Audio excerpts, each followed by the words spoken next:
Welcome back to another Excel video. So let's look at these three tiles. You can see an A1, A2, A3. So all these tiles are in these cells, but obviously they're overlapping into other cells, which are actually empty. So how might we go on fixing that? Well, one way you could do is we could go here, double click, that'll extend the column width.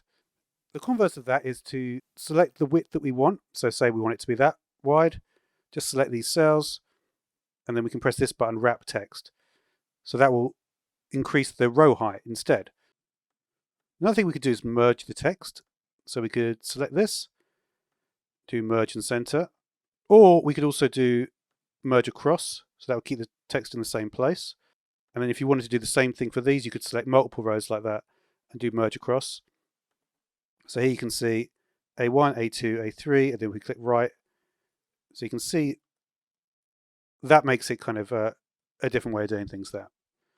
You can also click on one of these and we'll change that color to that.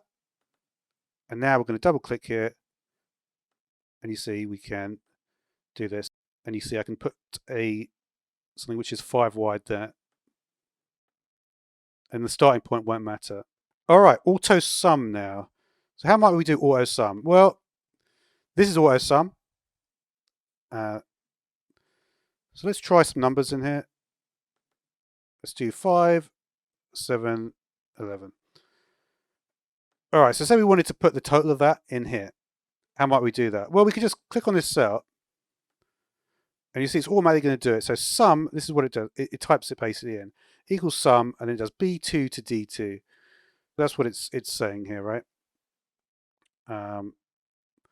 So you can see if I drag a box, I'm in a certain mode here where the lines are dotted. It's selecting some different areas here, right? So I wanted it to be this area here, B2 to C2. It's going to only do 12. So yes, that will do for this video. So thanks for watching.